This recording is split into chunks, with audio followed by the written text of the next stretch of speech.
Good morning. Welcome to the Dawn Patrol. I'm Bob Hoey, your host today. Tom Bomil sitting to my right. He's the host every other week. Ned Tarmey, we want you back, buddy. We need you back to keep up with the rest of these days.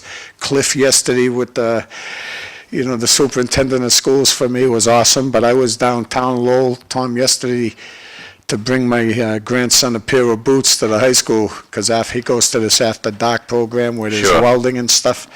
And he has to have like construction boots on. So I go down, they're having a fire alarm. When you know it, the day I show up, there's a fire drill.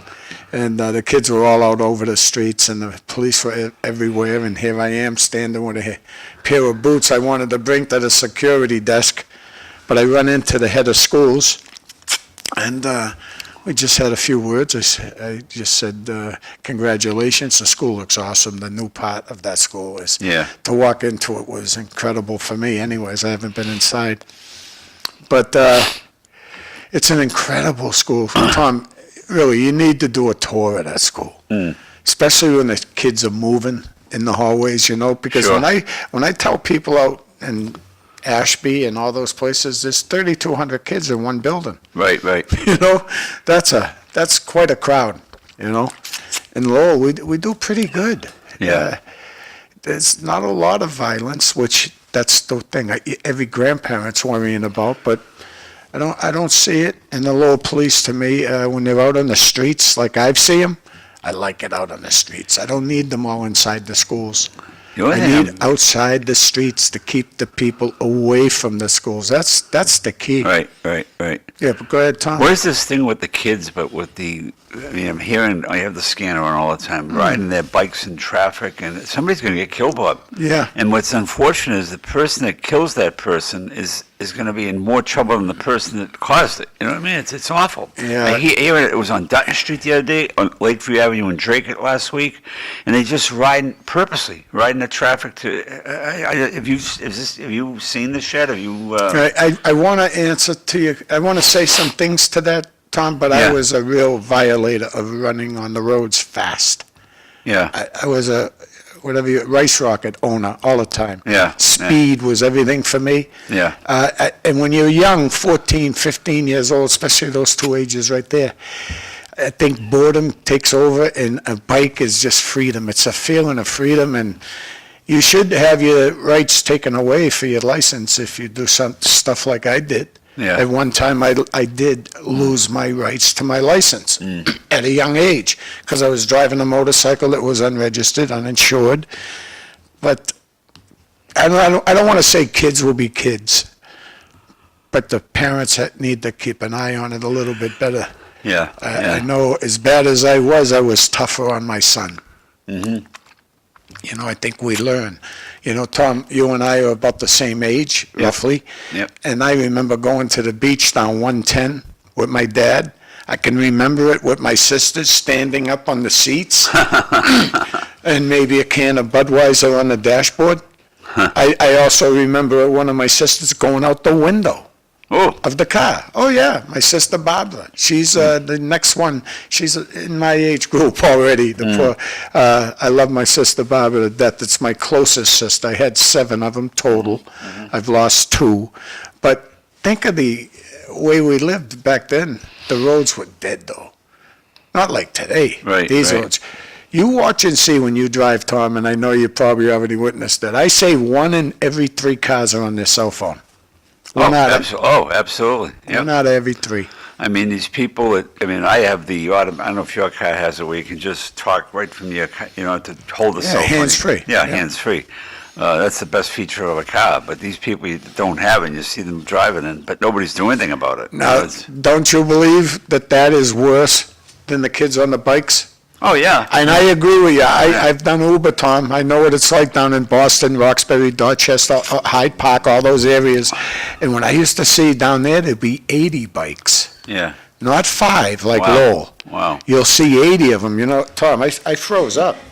Yeah. I just right away I park and let them all leave you. You got to do that. Yeah. Oh, it's a scary thought. Yeah. It is. But it is.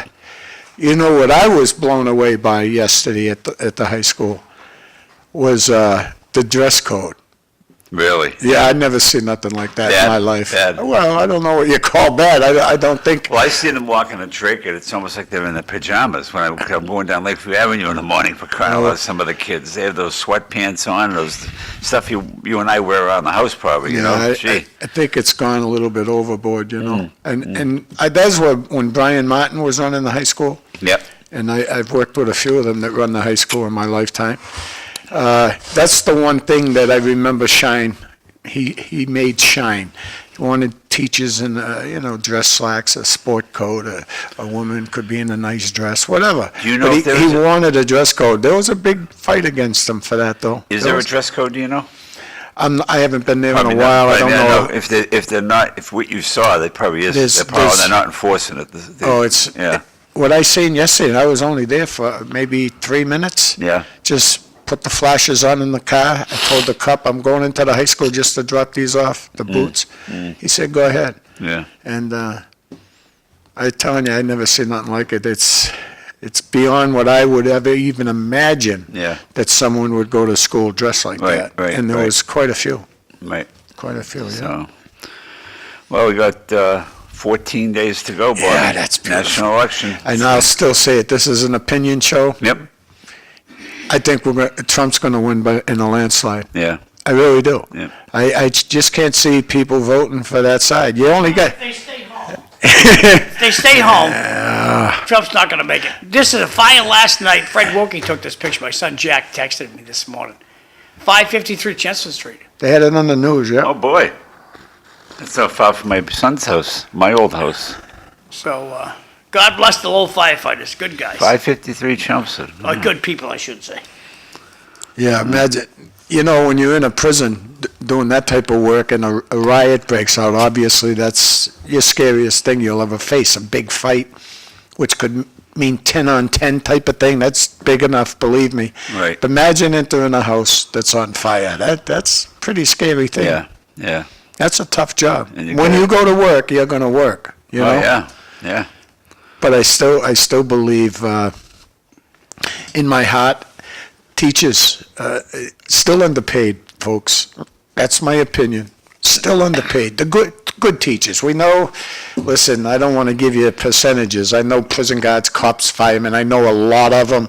I know a lot that deserve the job daily, and there's a lot in their groups that don't deserve that job. And that's just the bottom line. I mean, you can't get everything perfect. Yeah, yeah. If you like the Celtics, imagine what Boston's going to be like tonight. Oh, boy. They're raising the banner and everything. Oh, winning is good. But those occupations, especially a teacher, I mean, when you come from a divorced family like I do, and I've brought this up hundreds of times on John's show, it's when you're split from your parents, there's nothing worse than that. And what helps that the most is a school teacher, believe me. They're unbelievable in that situation. Yeah. And especially if they know, but they don't even have to know. Teachers don't even have to know. If he's from a broken family or, if someone died in his family. I've seen cases of, hey, mister, this is gospel. Hey, mister, you Donald Trump? They asked me in the Laurie Lee school. It's a special school. I was just touring the school. I said, no, I'm not Donald Trump, buddy. And the kid goes, and his little brother was with him. He says, my parents both died last month. Oh, boy. I almost left my heart on the floor. And then I seen the grandmother with the kids taking over. And that's my second favorite person after teachers, is grandmothers. Come on. Yeah, yeah. So Lowell has so many kids from broken families. That's why I always go crazy. Oh, I wanted to call in, by the way, yesterday, Cliff Krieger, and I know he's probably listening. I love watching Cliff with Liam Skinner because I was always jealous. I was a day late about getting Skinner to be on my show, but Liam Skinner said to me, Bob, Cliff already got to me. I said, beautiful. I don't care who got to you as long as you're on that show. But I tried to call in yesterday, but John McDonough was wrapped up in that show quite a bit, folks. No, we don't take phone calls. Huh? No, I know. We only take texts. Just now I know that.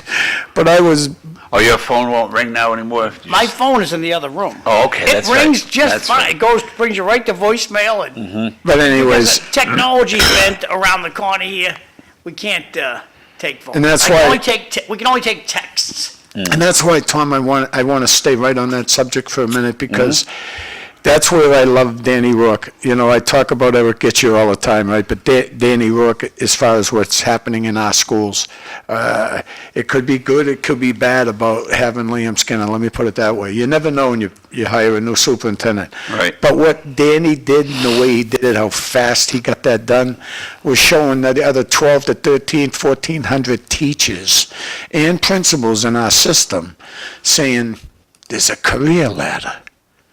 There's a chance I can get that $250,000 a year. That's huge, no matter what job you're in, right? Right. You want to dream to get the most out of it, You and want the most money? I think, and as far as the schools go, you know, and buying John Dock School there and Dracut Street, Yep. all those things that were on the show yesterday, by the way, great show, Cliff. And the producer jumped on you a few times because I knew they were going to go at it a little bit. But the schools. We had fun. Listen, of course, I had fun. I wanted to call in, Cliff. Two things I would have said to you. Tommy, read these two. Good morning, everyone. Good morning. Everyone is on their cell phone, I agree, but how about the roads? Can anyone in the DPW have a clue how to do a sewer cover pavement? Respectfully, teachers make enough. They have summers off, and when they go on strike, it's always in September. That's okay, Jim. I think it's Jay. Okay, Jim, what I want you to do is go down to your local school and tell them, hi, I want to read here just one day a month. I want to read in class and see firsthand how teachers work. You don't know what you're talking about, Jim. Oh, I was going to go back and debate with Jim a little bit on the issue. I'm glad you did. But I want to stay on what I said about Danny Rourke. As a mayor, you only grabbed that job for 2 years, right?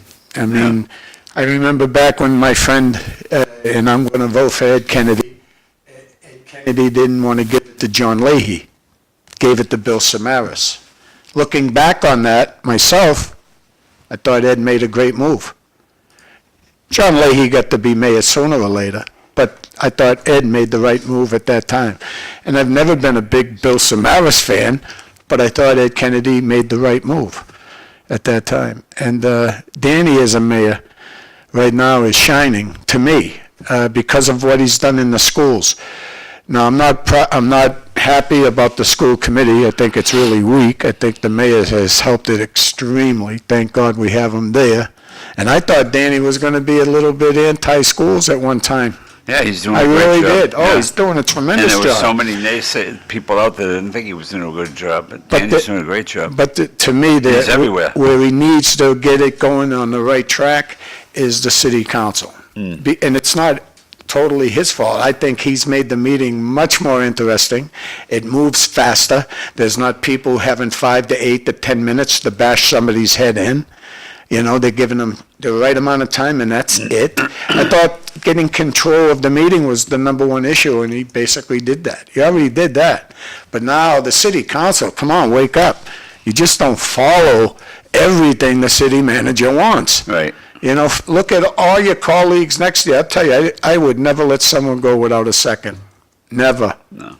You Like know? I say, you can second But- a motion for discussion purposes, you don't have to vote for the motion. Yeah, but people like myself or a Jerry Nutter, let's say, we got to be careful because there's times you're not going to get a second. Yeah. That's all I can say. You know, Yeah. that's the way it is. Yeah. Yeah, but Bobby, why don't you call a friend on the school committee the day before the meeting? Should do Line that. up your second. You should do that. I would do do- oh, you gotta that. do- Listen, if I was Yeah. on there, I would do it if I was on there with a Timmy Golden. I would do it if I was on there with Regina Fattacante or George Cooler Harris and go right down the line, or Dominic Lay, because I know I'd get a second. But don't think you're always going to get a second. There's always that little bit of a click in the city council. Oh, yeah, because the superintendent's getting my niece a job. Yeah, I know. No, but we Oh, have. but they don't do that long. Yes, they do. Well, I'll tell you, I'm really happy so far for Rourke, and I'm just and the reason Rourke's so powerful to me is his bloodline. Okay, Andy Rourke to me was the king. Arthur Sullivan from Belvedere, another king that fought for my rights to get what I needed as a prison guard. And Andy Rourke was, to me, the king of it all. He got everybody their 2050 bill, 20-year service, 50% with insurance the rest of your life. Thank you, God, and thank you to the taxpayers. State troopers got, because of Andy Rourke, a 25-75 bill. That means you only got to do, think of this, teachers, 25 years as a state trooper, and you get 75% of your pension. Not bad. Right, Andy Rourke. Andy Rourke. And Danny, that's what I'm hoping for, I'm praying for. I seen a big cleanup, not totally done yet, over here at the South Common. I think it needs to be hit again. I think the police was great so far, all those arrests, keep doing it. Aggravate the courts if you have to. Keep busting these dealers that come into law. I've used to witness it all the time on my little electric bike, watching them sell a beer for $1, cigarettes, loose cigarettes for cheap money, and they just use the people that need drug treatment and mental health treatment. And get the dealers. And You think they'll ever clean up the common board? I mean, I think the only way, Tom, is, remember, I think it was about the time, it was Bobby DeMora was a cop. Bob DeMora, Yeah, but right about those times, we had the Tom Machados and Dave Shaughnessy's, and like I told you, you lose a lot of good cops. We lost some big ones this year. Yeah. They retire. You don't replace a lot of police. When I say great cops or great firemen, what do you think? You replace them easy? Yeah. Or a prison guard. You don't replace people like that easy anymore. Who wants that job? I wouldn't even go in that field anymore with cameras all over me. Right. I wouldn't have made it. I would have got fired. I really would have, because, when someone's saying something about your mother and your parents or spit at you, what do you think? I'm going to talk to them with love? Yeah. So it's not right. I had friends in the prison recently almost got killed. Yeah. Watch and see. They'll sue the prison because of the way that one of the guys fought back. Watch the replay. John, if you can ever get some replay on that, we need that. It's under the state, there's a lot of the prison stabbings that happened up at Susan Baranowski. It was all over the news, and they had beautiful video. Then they had that beating a few weeks ago, right? That was that. Yeah. That was it. No, you don't have to do it now, John. Tonight at City Council, they're going to vote in this, you can't camp on the sidewalk no more in Lowell. Right. So Cliff got me a copy of it. I'm making time to read it now. Yeah. Yeah, good. No, good. But what I seen last week, I seen a big improvement. Still got a few tents here and there, but they cleaned it up a lot, Tom, the South Common. But like you said, can you keep it going? I think the only way is keep it going on drug enforcement, busting the people that are coming into the law to make money. Keep busting them like that, and that's what you have to do again. I know we spent billions, but if you don't get some type of control, like Westford, Tom, who wants to drive to Westford with 3 beers in them? Nobody. Right. You're just afraid. Yeah. We need to have that in Lowell. Don't go to Lowell no more. That's what we need. Right now, they all come to Lowell. They've been doing that for years. Yeah. Can I take it one step further? Go ahead. I drove a taxi in Lowell, I would say 10 years, A&L, town taxi. I drove a lot of those taxis. And I used to see all the cops hanging around doing nothing to say. If you ever need to know where this house is or that house is, just give me a buzz, because I know where it all was. You're actually transporting people house to house to get what they needed. Right. And nowadays, there's people making money that live in the housings. For instance, selling prescriptions that they get. It's just factual. Yeah. Going back to the cab thing, I was in Boston about 2 or 3 weeks ago with my wife for the weekend. We went to see a show. You don't see any cabs anymore. It's all Uber. I think the cab company's out of business down there. Yeah. And I was very satisfied with the Uber. A couple of times we used them, and they were fantastic. I mean, there. Called me once. I'm a little worthy of mine. I said, nope, no problem, and cordial and courteous, and So. And they still, I bet you the cab business in Boston, not anywhere I else. said in Boston, gone. They do, no, I would say they still make a buck. They But just, Bobby, I didn't see that many cabs. That's oh, what I they're meant. there, they're still there. Because at the hotels we were at, you used to be lined up. Oh, you're right. You're Yeah. right. It's Yeah. destroyed the business, Yeah. but the ones that have survived it are still making a buck, yeah. I mean, I don't even know how many is there only one cab company in Lowell? I don't even know. I know there's one I see when I'm ringing the bell. Luna, right? Luna. Is There you go. There you go. Yeah. Take you to the moon and back, Back, yeah. something like that. But no, my father drove one for 40 years, you Yeah. know. At one time, we worked for Al Marcotte. He had the Eagle taxi on, Wow. over in I the remember that. Willie Street, on Yeah. Willie Al was a Street. great guy. And he had limos, and he had the limousines, he had everything. Yeah. He's one of my favorite people. There's so many, but getting back, and I'll finish up on Dan Rourke, I think what he needs, it's not Danny anymore. It's the 11 city councilors, Yeah. okay? There seems to be 7 stuck to anything that the city manager wants. Yeah.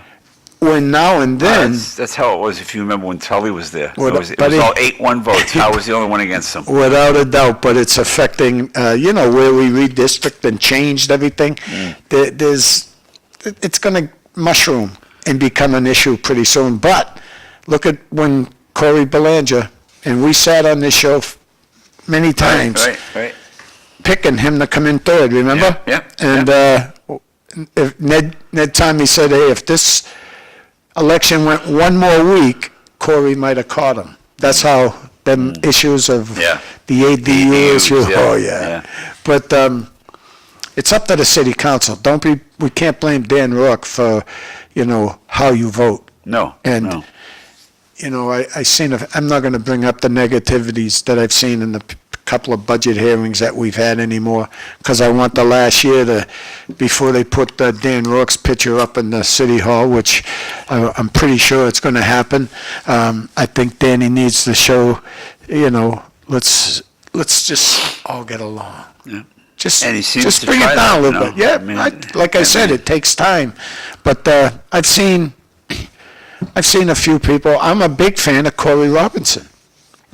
I just like some of his issues, the way he, So, I mean, I could stick with people like that. I would start hitting John Dakota as much as I could if I was sitting on any panel with him as, John, what can we do about our busing problems that are coming at us? Let's fix it. Because I know he's got that talent. He knows exactly what we need to do to improve the busing issue. All I want is seatbelts. That's all I want. Yeah. Head Start, CTI, they had seatbelts going back, 30 years ago, maybe 40 years ago, I'm thinking now. Yep. They had seatbelts on kids. I never heard the beef. What is the beef about having seatbelts on children? You put them in your car. You have to have them on your kids in the car, but they don't have to have them on the bus. It's weird. It's just weird. But I think, now, correct me if I'm wrong, I think that the other side of that issue would be saying, oh, we won't be able to get them out of the seatbelts. Yeah. I think that's where they're going. But to me, third graders, let's say, even first graders today, they know how to get in and out of those. Yeah. They're playing with their phone. They know everything nowadays. These kids are so smart. They just... Oh, yeah. How many you got? You got a few grandchildren, right? Three grandchildren, and... You got one as smart as you? No. No, not yet. Yeah. Well, The things they come out with, but that's what, especially the young guys, it's just some of the things they come out with. It's amazing. The kids, grandkids. I love my oldest. She's 24, maybe 25. I figured 24. She got a great job out of college as a civil engineer, and the word she uses with me a lot is I'm annoying. I don't know the whole. I know that's the word she uses. You're annoying. Yeah. Oh well, I'm glad. At least you're paying attention to me, and I'm very proud of her. Yeah. It How many do you happens. have all together? Grandchildren? I got 5. Five. I got 5. Yeah. Yeah, it's believe me, in this That's what world, it's all about, Hey, you in know? this world, I'll tell you I just know schools are the issue. There's no doubt. And my favorite person in politics at one time, other than Timmy Golden, was Big Bill Topia or George Harris. Both of them took me under their wings, tremendous people. And Bill said, Bob, we can't let the schools go down the drain.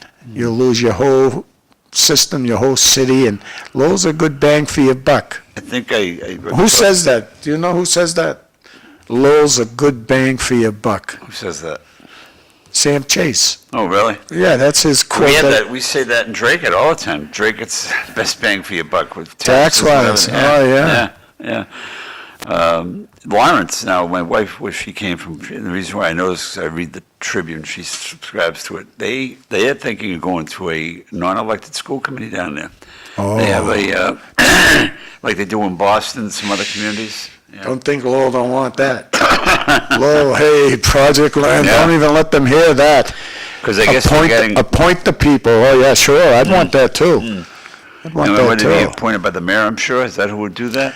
Would you, just think of this, right? When you have a $255 million school budget, you're the boss. You can do a lot of things that you got to be careful who you appoint. I'll tell you that. Yeah.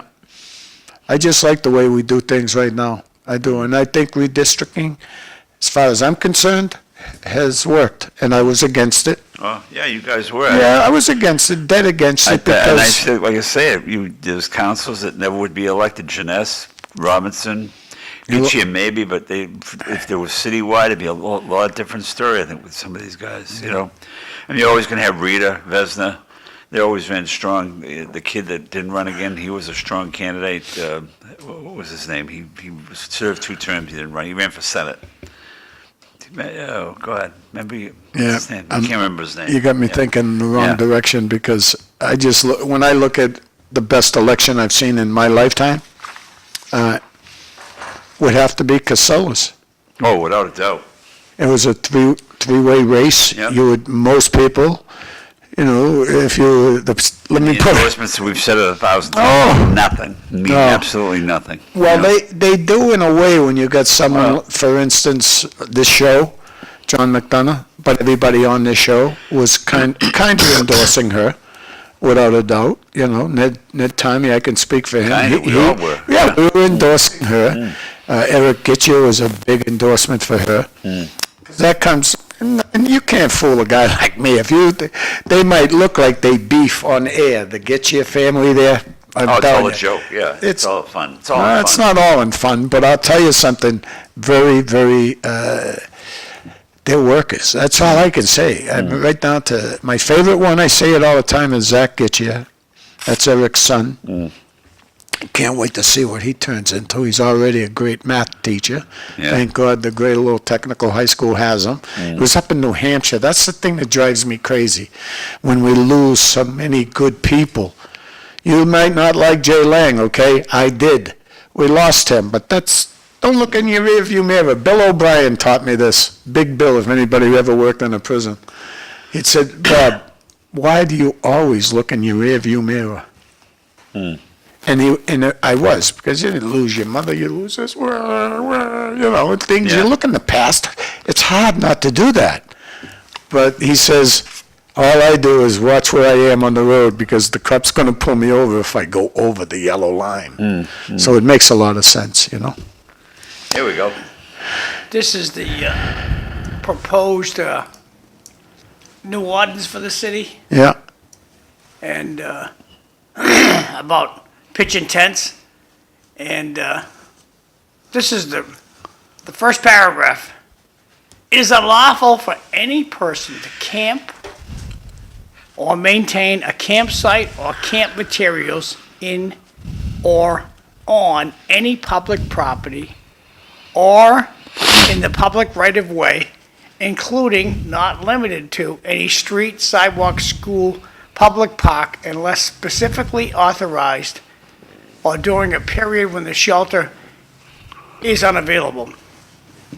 And it goes on. So if you go to Google and you say, okay, Lowell City Council agenda, and you go to the agenda, let me go back to the agenda page here. Go to the agenda center, you click on this guy here. When you go to Google and put in Lowell City Council agenda, this will pop up, the agenda center. Click on this one here, October 22nd. this page here comes up, and this is the whole meeting for tonight. Oh, I gotta shrink this down a little bit, but, so you just scroll down until you get to, it tells you everything that's going on here. And then one comes up for, right here. 6.1, ordinance from the city manager. Yeah. Ordinance to amend unlawful camping on public, you click on that guy, and it brings you here to this thing. And it's not long, it's like 3 pages long. Stop right there, though, where you read, where did you read a little bit? Go back up, John, a little bit. All right, right there. See that end of that first paragraph? Unless specifically authorized or during a period when shelter is unavailable. See that issue? There's I don't get furthermore that. in there, there's Huh? furthermore. When you get to the second page, it says, when the shelter's closed, the city will deem where it's legal to camp. The city manager, not the city Okay. manager will deem where you can camp. Okay. So it's a, I think it's well done. I think And it's- then it goes on to, they added 1,000 feet in the second page. Yeah. This is the 1,000 feet thing, this is between the 2 pages, that's why I scrolled to this thing here. There's a Restrictions of unlawful camping during a period when the shelter is unavailable. The prohibition when campsites and camping shall not apply during the period when the shelter is unavailable, with one exception. The prohibition against campsites and camping shall apply during a period when the shelter is unavailable on city property within 1,000 feet of a public or private school. So that means the South Common is off the list, even when the shelter's closed. Now, is the penalties written in there? Yeah, let me see. Police enforce, they arrested, Gets into legal gobbledygook. yeah. That's what you're looking for right there, Tom. You want to read that to the public, please? You Penalty mean, for violations. so individuals in violation of this ordinance who refuse to remove or allow for the removal of a campsite or camp materials as described in Section E, or who reestablish a campsite following removal pursuant to Section E, shall be subject to penalties. This ordinance shall be enforced by the Lowell Police Department, as well as any sworn law enforcement agency empowered to make an arrest within the jurisdiction boundaries of the city of Lowell.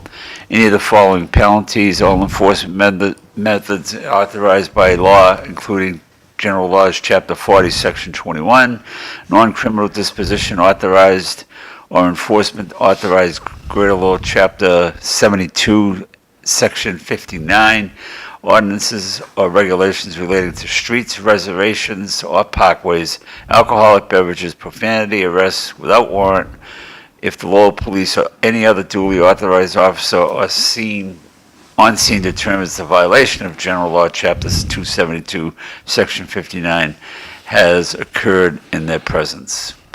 Keyword right there is arrest without warrant. Yeah, yeah. Yeah. So this section shall go into effect 7 days after the date of the passage, or permit anyone to locate in the campsite to remove camping material. You know, so 7 days after they pass this thing, during this week, when you read more of this verbiage, it says that the city's going to pass out pamphlets with a copy of this ordinance to anybody who's camping at the moment. So if this is passed tonight, it goes in effect next If Tuesday? it passes tonight, then the Next cops will distribute the ordinance to anybody who's camped. And once they catch you camping, you have 48 hours to get that gonzo, Yeah. get your campsite gone. And that's why I say to make this work, it's going to be a lot of it will be on the police's back. Yeah. News Center They- 5 will be up here with their cameras. Yeah. But they're just going to keep coming back if the drugs and the alcohol. News Center 5 asked them, so, where were you born? Oh, I'm from Brockton. Yeah, well, we do a good job in Lowell of taking care of people. Even my buddy, From Hyannis. when you think about where we live, right, and the guy right next to me here, how hard he's worked for Salvation Army over the years, and how much they raise. I think, Tom, over 250, It was like something like 275,000. that last year, yeah. It's a giving area. The Merrimack Valley, I'm telling you, it's a target. Yeah. And mass cash down there, oh, there's no doubt about it. They had the low. And I've been in the shelter on Appleton Street and talked to the staff, which I don't know why people never go in and talk to the teacher and ask, what can we do to help you here? This Or, is yours to read, Bob. what a shock that government regulated the cab industry and they went out of business. Yeah, it's not a shock, and be careful of what we want, because watch this guy, Elon Musk. Yeah. Have you caught his latest Yeah. $10,000 mini houses that he's Yeah. got that's all technology up to date and everything else? Unbelievable. It might be coming to all of us someday, so I'm a little scared when it comes to real estate. They tell me my house is worth an incredible number. There's no way it can be worth that. Not any wooden structure, 2x3, not even 2x4. It shouldn't be over $400,000, especially if it's a small cape. That's what they claim you can get for your house nowadays. That's, to me, insane. Bobby, realtors stopped by my house the other day and just dropped pamphlets off of our house in our neighborhood, and we're in a nice neighborhood, but very plain and simple neighborhood. The house was going for $500,000, and it wasn't even. It was nothing. It was not like at the golf course or anything, or in some of those houses in Belvedere or whatever. But $500,000. Imagine it, $500,000. Tommy, your turn.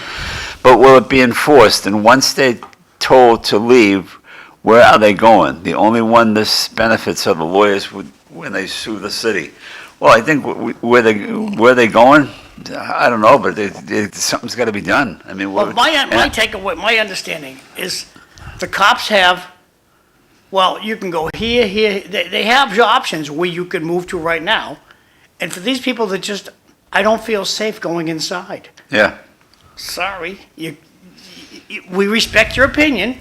You can either go to this particular shelter or go wherever you want, but you can't stay here. It's about time. Yeah. Yeah, not only that, you have almost, I bet you the number, and I say approximately 1,000 children right behind us in this school. And right behind them, that's all they see. And I drove up, I showed my wife last week one day, I took her up Summer Street, all the way up near the old church. There had to be 200 of them out there congregating, and Yeah. and there's actually, I saw some police presence, and it's sad. Yeah, but It's see, sad. and I bet you see a lot of them sitting around the pool area. Yeah. You've seen that, and right now, that's where the numbers are And that's where growing. they're going to be gone when this ordinance passes. Right. Yeah. But if you enforce. That's the guy who wrote the thing, City Solicitor Corey Williams. Yep. Don't know the guy, but I see him on TV. Yeah. It's going to take a big effort from the police, though. You know, you're going to have to get rid of the drugs and alcohol in that area, especially publicly. You can't be drinking in public, you can't be. Bobby, the cops, well, I see the cops, if you go over there Yeah, early in the morning, the cops are there. oh, yeah, They walk through the common, make sure everybody's alive, yeah. and have a conversation. They're not mean. Nobody's mean to these people. No, and all I would do is, if I was a cop, and I wasn't, but I would just, every now and then, keep a good eye on the plates from New Hampshire, plates from Maine, plates from Rhode Island, plates from New York. They're all over your city, and they're in that area.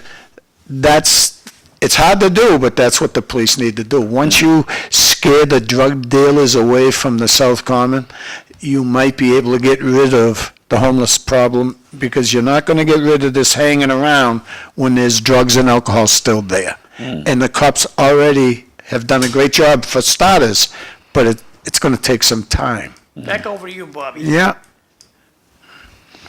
Why is the word profanity in there? It's not against the law to say bad words in public. Why do cities and towns write such bad ordinances? That's a question for the attorney. Right. And nobody's going to be happy with, there's always going to be two sides to every story, and two sides, people disagreeing on an ordinance like that. But the body cameras that the cops wear, magnificent stuff. Yeah. They're still not operating correctly. Do you know the computers are still not fixed completely? They work, but the cops can't do certain things with their computers. Like they can't, I don't know what they can't do, but Did I hear? griping to me that, Did I hear it was over like $4 million to correct that? What happened that time with the hacking? and it's still not fixed. Wow, $4 million to correct it. Nice job, Tommy. Where'd that money come? Oh, Tommy, you're doing a Where'd good that money job. come from? Yeah, it's not easy, huh? It's just, but I feel great living in Lowell right now. I do. I just see good things happen, and South Commons, one of the top issues, if they can do it. It's hard to do, but if they can flex their muscle enough to get that problem fixed, and we can bring kids back to the pool, it absolutely makes me laugh when I go there in the summertime and I see 4 lifeguards, not 1, 4, and 2 people in the pool. Yeah. They just don't want to come there. That place was always loaded too. They with don't kids. want to come there, No. yeah. And you go to the one on North Common, and it's always pretty busy. The state pool. And Tony Archinski, he's coming in at 7, right? Yeah. Isn't that named after him down the one there? down here. Yeah. Yeah. And you know what else? I'll mention it when he comes here. When they talk about, I have friends that call me and say, how come this guy doesn't wear a suit coat? Now, I know right away who you're thinking. Josh Taylor Yeah. Yeah. or Corey I hear it all the time. Corey Robinson. Either one of them. Or Karen Casella in her jeans. Just Right. reacting to the audience suggestion, you can use profanity. And look at Google's already AI overview. So we already got AI helping us out this morning, whatever that might be. Yes, profanity is generally legal in public, but there are some exceptions. Fighting words, them be fighting words. Profanity can be considered illegal if it's used to incite violence or illegal activity, or if it's used to directly threaten someone. The last one I'm going to read here is private organizations can set their own standards for what's acceptable in their premises. Interesting comment. So, yep, you can use profanity unless they tell you can't. That's my takeaway from what is written down here. Right. But yeah, everybody's talking about Josh and the way you're not going to change him. What you see is what you get, and he's doing a great job out there. Really, lately, too. He was involved. I'm sure you saw all the stuff. He was involved with the big food drive over the weekend, and a lot of the stuff he donates his time and money to. And A working person. That's Yeah. what I like about Corey Robinson. He Yeah. doesn't have to wear a suit to me. I see for years, Vesna Noon don't wear a suit all the time. right. Sometimes he'll wear some traditional garb or something like that, right, you know. Right. But as long as they do their job, and Yeah. I don't know who's out. Eric Gitches to me has outdone them all, but Corey Robinson to me is right there, right there, and we'll see what happens. Because if you tried to run for the school committee, I said something a week ago that I was hearing a lot of rumors and people asking me about this guy BF. That's all I'll give his name because he's not going to run. I found out through Karen Casella that the guy I'm talking about will not run for the school committee. really? But when I seen that group come out, Danny Finn and Gendron The for candidate you were going to support, is that the one you're talking about in the district, in the council race or school committee? the council race, I mentioned Danny Finn. Yeah. There's just too much of a connection for me with the Finn family. But now you got a name like Gendron in there, and there's a bunch of names. So it's Is Finn about. going to run?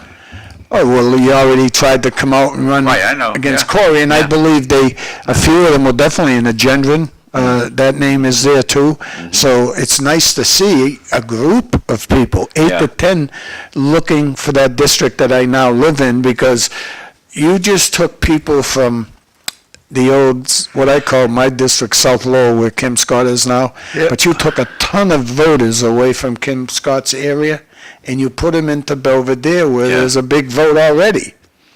Because the Pine School is not as big as the Daly or the Wang or, those type of places, but it's a pretty powerful vote. And now, Everybody who's on City Life, they get this reminder the day before, tell them about how they should dress. Just so they don't go, oh, I didn't know I was supposed to wear a tie. So this is the wintertime Dress code that says, hello, this is your kindly reminder of your appearance on the Dawn Patrol City Life tomorrow. Woman, always dress nice. Men, please wear a jacket and tie. And it tells you where the studio is, blah, blah, blah. And if you show up with no tie or no jacket, so at least you know. Right. So I was saying, like, Josh, you're not gonna see it, and No, I Eric, mean- not Eric, Lee, you're not gonna see it, you know. This is the message they get the day before. Sure, And hey, we're happy for their appearance. right.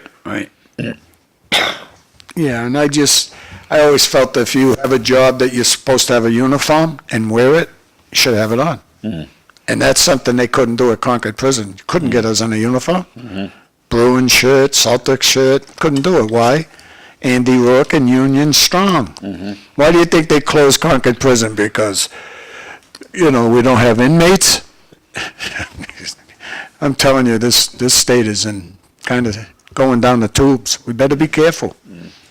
It's all 14 days from now will change what direction we're going. Yep.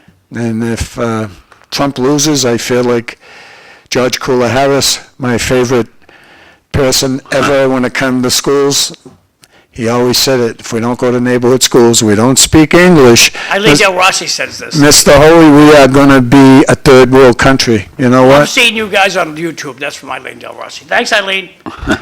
See Yeah. you Friday. So I think that's my live. I hope it is anyways. I Well, hope what's it's still happening on. is You know, you should get a low battery. Yeah. Yeah. people are cutting the cable, Yeah. so they got two places they can watch us, three places. They can watch us on cable TV, they can watch us on Facebook, and we just got YouTube, so now you can watch us on YouTube. And so how you do it is you just go on YouTube and say City Life Show. And City Life Show comes up to all of our shows and select live or whichever one you want to watch. Like if you want to watch the superintendent's visit yesterday, just go on YouTube. City Life Show, 3 words put Right, together, City Life right. Show, and bam, there it is. Well, and I appreciate you doing this because a lot of times, so we tell people how the weather's going to be. Today it's going to be about 75 degrees. Yeah. And tomorrow. It's going to be it's beautiful. gonna Not as cool good as up. yesterday. But I will say, About 60 this. On Thursday, but still that's not bad. you know. I'm a big fan of the Concord River. I don't know if I've ever seen it this empty. We don't have a lot of water in the Concord. Yeah. We haven't had a lot of empty. rain. Yeah. Oh boy, what I'm seeing, go look off the Roger Street Bridge and you'll see 3 islands. Never seen that in my lifetime, never. Mm-hmm. And I fished those waters many, many times. We're really, I wouldn't say drought, but we need water. We do. But that's another thing. Think of Merrimack Valley, folks, just for a minute. You're lucky to live here. What big issues do we have here other than homelessness and drugs? Those are probably the That's two right. biggest. Biggest things, yeah. You Without a know, doubt. other than that, we don't get a lot of fires, a lot of earthquakes, a lot of hurricanes. We don't get a lot. We're very lucky. Now we'll get a lack of water, but we got the Merrimack to hold us up, so. The devastation they had in Florida was unbelievable. I mean, some of those cheapest, my God. Yeah. Yeah. Homes blown right out of their foundations. It's You think anybody can get insurance down there anymore? probably not, right? I would say so. Yeah. Yeah. And up here, I don't know. I know things go up in price, but when they say your house is worth what they shouldn't say those numbers. To say a house that's 117 years old, built 2x3 construction, 3 small bedrooms, got a pretty nice land area, but to say that's worth over 400,000, there's someone doing something wrong. There's just no way. It's a way to tax us, right? That's all, they get more taxes. Yeah, I think that the state should take a good look at their building codes and knock off this business of having 4 bedrooms, 1 bathroom. That's not right. So you got the potential for 8 people living there, 1 bathroom. And I just think the state has got to grab hold of this and say, okay, you got to have 1 bathroom for every 2 bedrooms. If you have 3 bedrooms, you need 2 bathrooms. Just that simple. And then also the structural integrity of the building, and I'm going to talk to Phil Tebow about this. How hurricane-proof are these buildings? So we have, You got like 300 apartments going into Dracut, right, Tom, or is it 600? 400. Okay, 400 apartments going in there. The structural now, I'm just asking because I watched them build a gigantic site in Billerica, completely out of wood. And I watched them build them down Hampton Beach, and they used to have steel built into them. Now they're building them out of wood. So I gotta ask Phil, how does he feel about the new construction standards when it comes to a hurricane? Because looking at South Carolina and seeing the destruction of the houses that were just built for a regular, nice, sunny day. They weren't built for a hurricane day. Terrible. That's why when you talk about that issue, how about the telephone lines and electrical lines that, I know it costs a ton of dough, but to put them underground, isn't it better? Oh, they say that, yeah. But it must be money, right? Yeah. Gotta be, Yeah. because you would think they'd put Underground everything utilities, they underground. say, is always better, safer, so. Well, I see them down working in South Carolina, underground electrical cables. They're fixing underground electrical cables that are underwater. Wow. I don't know how they could, but hey, I'm not an electrician, but they're working a lot of magic in South Carolina. God bless those people. What a mess.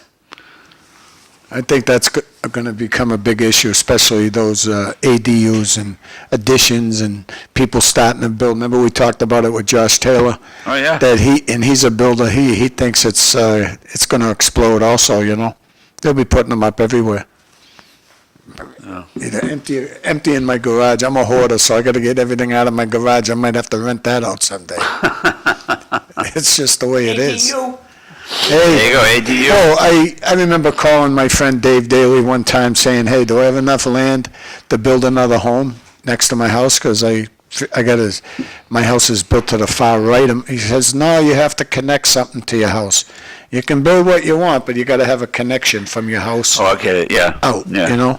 So, and he's quite a character. I love that guy. And he's a great builder, Dave Daly. Yeah. The Daly Group. Yep. There's so many. Kazanjian, Yeah. another good yeah. one. I saw Alan at the... Trahan. You see Alan at the... Yeah, he looks good. He looked great. He Looks looked great. good, yeah. Yeah. Looks good. Because all he had, someone told me he broke his neck. Yeah, well, that's what they thought at first. That's scary, huh? Yeah, well, that's But what he they thought looks- at first. They caught it in time where because I thought the first story I heard, he wasn't able to walk again, but he had a scare, he said. Yeah. And he's fine. Looked good he was walking pretty good the other night we saw him, so. And one of the best guys, too. Oh, yeah, and you talk about a condo builder. We're lucky. People worry about, where are people going to live? I'm telling you, watch and see what happens in the next 10 years. Yeah. It's almost like I was in the service in 1975, and I was out in Colorado Springs. And before I get out, after doing 3 years, someone offered me to buy their house out there. Yeah. 3-bedroom ranch, beautiful place. Yeah. And I think they wanted $95,000. Wow. And it had like 3 or 4 acres. Beautiful place, right? Yeah. And I goes, I'll never live out here. Yeah. Then a few years later, around Boulder, Colorado, those places, 300, 400,000. Oh, yeah. Lowell is no doubt about it. If a guy like Kazanjian started to build some more condos, he could put a big population in Lowell. I believe he could do it. Just that one builder has the opportunity to build maybe 1,000 condos. Yeah. So it's not just happening in Dracut. It's not just going to happen in Dracut. No. It's going to be all the communities. If there's land available, they're going to build on it, Yeah, And, that's why, to me, it's all about getting back to the schools, and that's why Lowell's looking good right now. We're finally, I think, in a direction that I want to go in. Sure. And maintain those schools, I always felt like the 7 years I spent on the school committee was like we rent the schools off the city. Right. And that one big issue, maintenance of effort. If you keep saying that, you can make Jerry Nutter go crazy. Maintenance of effort, Jerry. Let's get it going. Talk about maintenance of effort. Because it's something like, I'm guessing, approximate numbers, 40 to 50 million. The city takes kind of takes it off the schools. Did he leave CAP? I know it was, I think it was. I don't know, it's supposed to be some I secret think it was, no, it school wasn't a meeting or secret. My something. son told me that he was upset that he was leaving CAP, but it's not like a secret. He got a job. Yeah. City Hall Yeah. or something, Yeah. right? Yeah. That's what I He'll heard. do a good job. Yeah. He'll drive someone crazy, but he'll do a good job. He'll I didn't know if work. anybody replaced him, if he's off the air, if he's on the air or whatever, but I haven't listened in, so. No, what I've seen him do this year, which I've tried to do too, is spend much more time with your grandchildren. And he's done that. He's Yeah. spent a lot of time. Yeah. That's probably the biggest reason why he's getting out of that morning show. Sure. His It's grandkids. gotta be a grind every morning. I mean, you know, John just has to He come does right it. I Yeah, don't know how he does I it. just walk downstairs. Nothing. Yeah. It's a hobby. yeah, And it could get shut off anytime I feel like it, so. sure, sure. So you consider this a blog, correct? John? It's a TV show. You can call it TV whatever show. you want. No, but blogs are a big thing across the country. Oh. And you're set up for something, to me, is what they do. They just sit and discuss different issues, Yeah, you know? yeah. Well, the YouTube thing's good. Facebook's good. We get more viewership on Facebook and more encouragement from Facebook. So like Linda Bound, she won the whole month. She got 940 views Oh, look at what, just on Facebook. Look at the staff you're giving her. Tomorrow, look at it. Let's show that. Show, show who she has tomorrow. It's beautiful. I don't know who she has. I know who she has. We know. Gitches and Karen Casella's watch. It's unbelievable. It's unbelievable. Let me get this up. All we need is Ned. We need you, Ned. Yeah, No, but it's just good the way you mix it up like that. Yeah, you're right, Bobby. I know I'm right. She's got a good, oh, look at, we already went to 26. What do you say? 26. Come on now, let's go to, who we got next week? it's coming at the speed of government. That's okay. No, but it's a good thing. I don't know why it jumps like that. Huh. I was just trying to shrink it up so it fits on the screen. Okay, so, oh, gee. April 1st, dude. It's all right. You're really jumping. It's October 1st. October. There's November, go back to October, okay. So, yeah, tomorrow she's got Eric Gitchia, Lee Gitchia, Gary Casella. And then Wednesday, everyone's got Oh, we got Senator Kennedy next week, Glenn maybe. Thorne coming. I'll be here this Thursday. Then Dan- Friday, we got the same guys coming today, Sashin from LASA to talk about the free health clinic. And, And then next week, Dominic Lay's coming, oh, he's got hit with Cliff, I bet. yeah. Right? Yeah, oh, yeah. You don't want to come on I with his screwed friends. up again. It's okay. Is I he don't know avoiding why. you? No, he don't avoid me. Dominic don't avoid me. We might have Kennedy next week. You see that? Dominic was at dinner last night. You weren't there, Robert. No, I wasn't. I'm sorry I didn't call again either. I just, Next week, we're going to Lowell House of Pizza.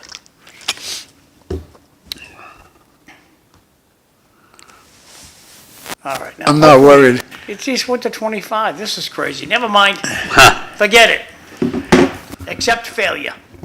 My family right now, John, George's Deli and the place right at the corner of your back parking lot, Amazon Berry.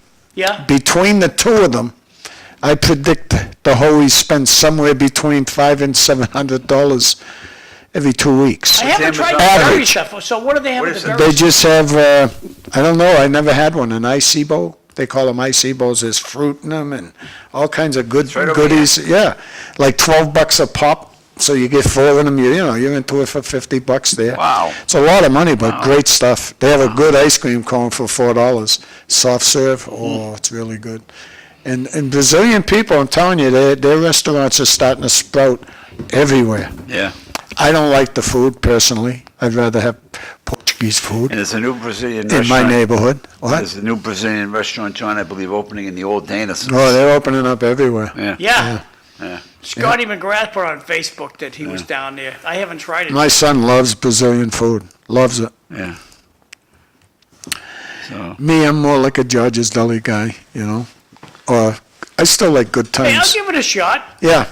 Like See- four Seasons on Back Central Street. You're not going to get better food. It's I have, delicious. I've only been there once, but they say it's fantastic. Oh, Yeah. it's great stuff. Yeah. And I'm a good times guy. Okay, Mr. Bomil, these are for you. Back in the 70s, there were big families, 5, 6, 7 kids living in smaller houses, smaller homes, capes. How did they do it back then? But they can't do it today. I agree. When Ned gets back, you guys will be crushing it in the ratings. But yeah, we had a 3-bedroom home up on. If you put them underground, look at the lineman jobs are taken away.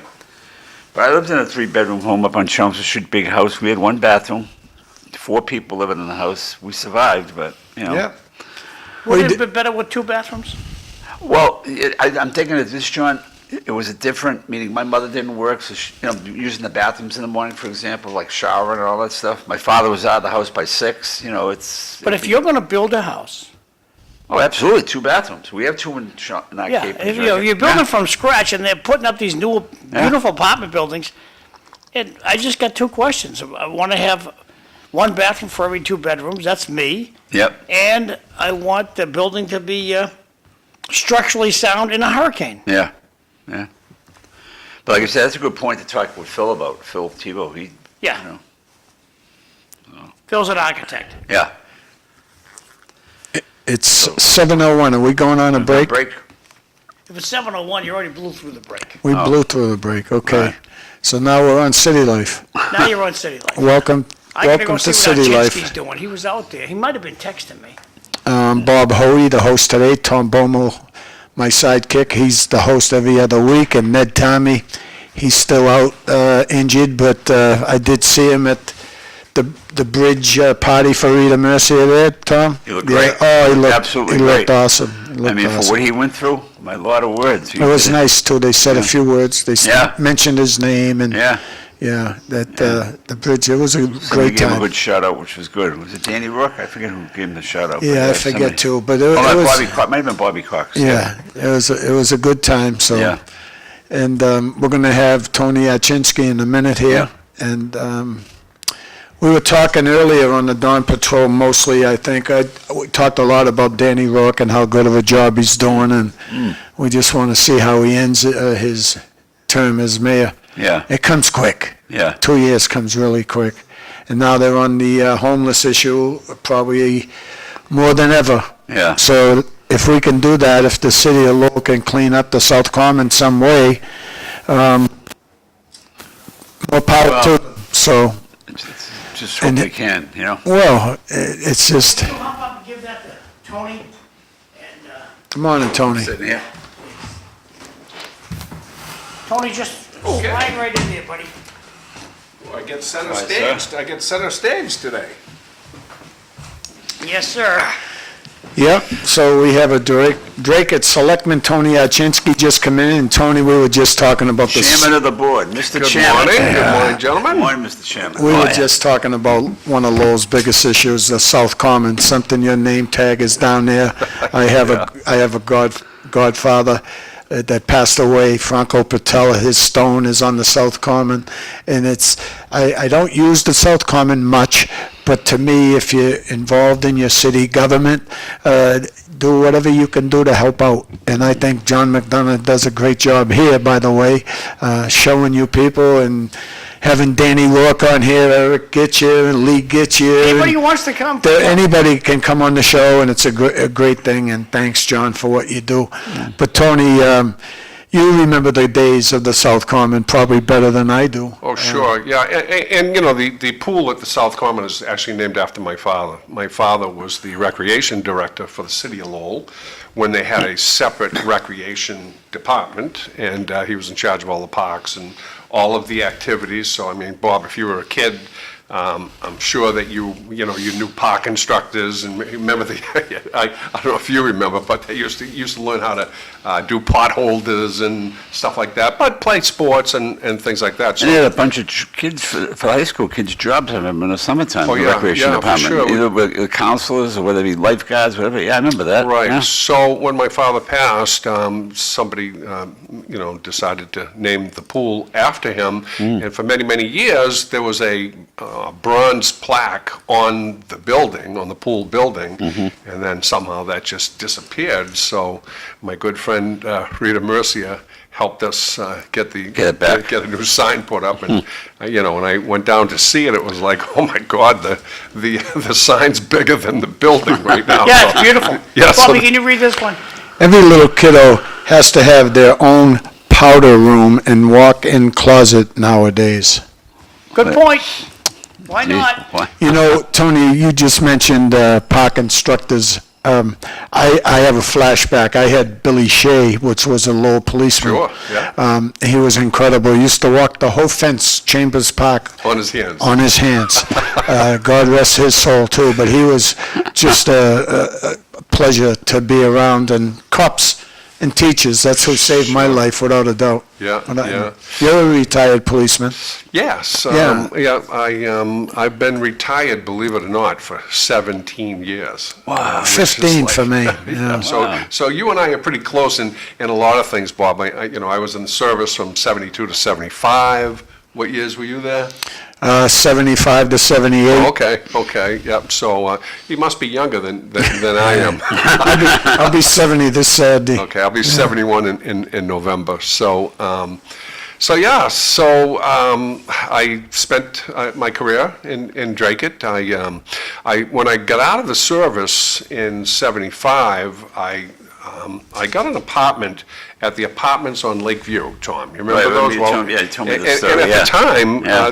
those apartments were brand new, and it was a nice place. I went to school on the GI Bill, and my GI Bill was like $360 a month, and my rent was $360 a month. So I basically had free rent while I went to school. So you could use the money for anything, but the money was for school. And so while I was there, my brother Dale was a Lowell police officer, and so I decided to take the exam, and when the exam results came back, I was number one on the Dracut list, and I said, well, no, I want to be a cop in Lowell. And they said, well, you just can't do that, because if they allowed you to jump list or to sign up for, the municipality that you wanted, then people would be shopping for openings and stuff like that. So back in those days, if you took the test and you lived in Dracut, you were on the Dracut list. Therefore, I became a Dracut police officer. And, with my military time, allowed me to retire at full pension at 55. So that was great. As you know, Bob, I'm a union guy, always been a union guy. I was the president of the Patrolmen's Union for 10 years in Dracut. So when friends of mine decided to start a new union for public safety workers, they asked me to come and work, and I said, well, yeah, okay. I figured for a couple of years. I was young. I was 55 years old. Here it is now. I'm 70, and I'm still working for them. So I'm working now to kind of build up my Social Security, which, Bob, I'm sure you know about the WEP, where public service workers, get penalized for being in a private pension system. They're trying to fix it right now in Congress. Not sure if that's ever going to happen. But we start out our Social Security with about, I think, 40% of what we normally would get in Social Security. Now, granted, I didn't work a lot in the Social Security system. I worked when I was a kid. They took Social Security out of you when you were in the military, a couple of jobs here and there, bartending, but my private pension is one thing. But, there's a move afoot now that school teachers, and corrections officers, and police officers, and public workers just want to get the benefits in Social Security that they've put in for. Now, granted, if I only put a little in, I'm only going to get a little out. That's all we're asking for. But no matter what your Social Security benefit is, you're going to get about 40% of it if you're a public worker. Right, Bob? Yeah, and the person I know, he was a lieutenant at Concord Prison. He's long retired, Vietnam veteran, Chuck Slyman is his name. Nobody fights for that issue better than he does. Sure. I get more messages from him than anybody. Yeah, And I'll give you, he's from Dracut. Yeah. I get the same messages, believe and me. I get $169 a month from Social Security, and I had all my quarters also. Because Right. you have a pension, they don't give you your money. Go ahead, John. Danny, Tony, the other night I went to a neighborhood meeting, and Captain Danny Damaris was there. And I asked him how short is Lowell on cops. They're short 31 cops. Wow. Wow. And he said there's a movement afoot to get those guys, get the cops in. I use the word guys, but I should say guys and gals. Right, yeah, no, I make the same mistake, Yeah, it believe should be me. a genderless issue, but more police officers. And he's suggested, he had suggested a little bit, my takeaway from what he said, not his words, but my takeaway, is that they're going to get cops from some of the towns.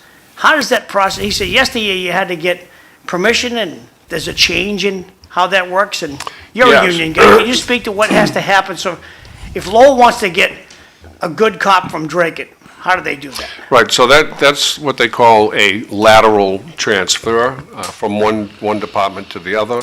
And you have to have, of course, permission on both ends. So if you're a Dracut police officer and you want to, transfer over to Lowell without taking the test, without anything else, you're already trained, you would have to have permission from the Dracut authorities as well as the Lowell authorities. And I don't know if you remember, but when Duggan was there, we were so short-handed in the Dracut Police Department that he put a moratorium on lateral transfers and did not allow it. He was the appointing authority, so he said that there will be no one transferring out until we can bring the numbers up. I'm not sure if that moratorium is still there. You certainly don't want to spend a lot of money training somebody, putting them through the academy, and then allowing them to transfer to another department after you've spent all that money training them. So, a lateral transfer, it's okay. It's things, it's done. But I think that small towns, it hurts small towns because, we're shorthanded as it is. How many are we down in What I- Dracut, Yeah, Tony? we're down 6 in Dracut. What I don't right now, like- and that's a lot for a small town. Yeah. Tommy, you want to read this one? Would it be worth it to put a time frame on the opening of Lakeview Avenue? 2 more weeks to flatten the curb? Good question. I don't know. I have not been briefed on the Lakeview Ave culvert situation Yeah. recently, so I really don't know. My understanding was it was soon, probably before the end of the month, so Yeah. I'm not sure. You know what, I just want saw to the get last back, Selectmen's meeting, I think it was Josh had asked the town manager, acting town manager, to give her a weekly report on that, so I don't know if you guys Yeah. have been getting it or Yeah. not, but, Yeah. yeah. I want to stay on the issue of policing just for a minute. I was a policeman inside a prison. There's a wall around you. There's a big difference. There's no doubt. But over the years, when people retire, it's almost impossible to replace a lot of real good ones. The real good ones, I'm talking about a certain sergeant. I mention his name all the time in Lowell, Timmy Golden. He just knew how to be a sergeant, which is an important job. But what I seen in my 15 years since I've been retired, they just seem to do everything against the union. It's almost like you're working in a hostile environment, and when you are, you're not spreading the word. You don't love your job. I don't like it anymore. That's why I got out. I only did 20 years. God, I don't know how they did 32 years in there. I don't know how you did 20. to be I did honest with you. 20. Really? No, and It's the toughest job in I'm not America. afraid I'll to tell you say, that right now. and I'm not afraid to say I think I was a very good prison guard, okay? But I did 20 and got out. Thank God Andy Rourke was around to get me that 2050 bill that I talk about all the time. I think teachers need something like that, a way out. An early way out. It'd be great for them. Because if you're burnt out, you don't like the job, you're not going to do a very good job. You got to like it, or whistle while you work, my grandfather used to say. Find something that you whistle at, and you like doing it. But to me, who wants to be a cop anymore? Right. That's the issue that hurts. So when you see certain policemen retire that you knew did a dead-up job, okay, you go, oh boy, there's one less guy doing their job now. Because and when we're talking about transfers, I don't care what anybody says. This is an opinion show. Yeah. A lot of times they transfer what I call deadbeats. They can't do the job, let's say, at a college, or they might be working in Beverly, let's say, and they're not good policemen. Send them to Lowell. Connections, send them somewhere else, get rid of them. That happens, and it happens in Lowell, I think, a little bit too much. Yeah, well, I think, the situation in Dracut or any of the surrounding towns, you've got young people, young officers that have families that are looking for upward mobility. There's not a lot of upward mobility in a small-town police department. There's a lot more upward mobility in a big city like Lowell or Worcester or whatever.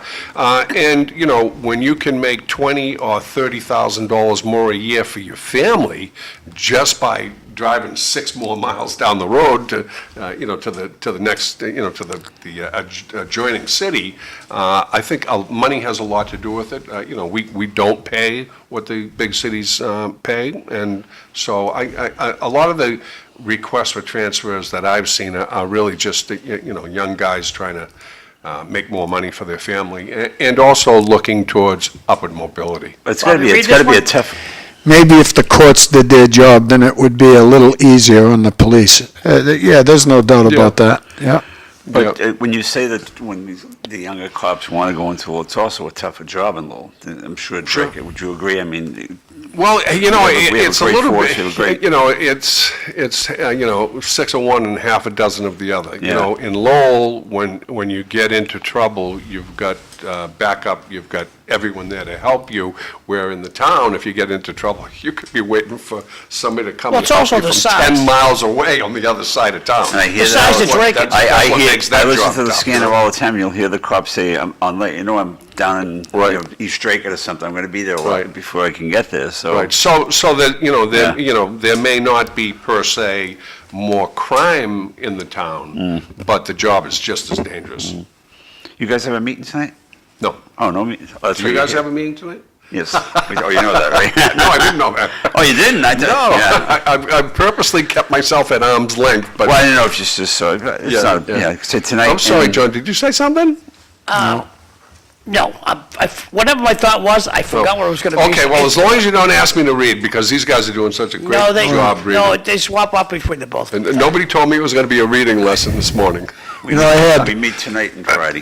Tony, Oh, on getting from one point to the other, like in Lowell, if we call the cops, there's a cruiser here within 60 seconds. If it's a stressful situation. Sure. And there's 2 cruisers here within 2 minutes, and if you need them, there'll be 6 cruisers here in 3 minutes. The size of Lowell is miniature compared to geographically how much land you got to cover in delightful Oh, yeah, Dracut. absolutely. I mean, Dracut's 26 square miles, and huge. you can actually have a cruiser on one end of town, and it would take them 15 minutes to get to the other end of the town. And believe, I lived it for, 30 years, so I know. And trying to get somewhere fast on old, windy country roads isn't exactly safe either, See, the people that can make money, I looked at it, I refused it, was overtime.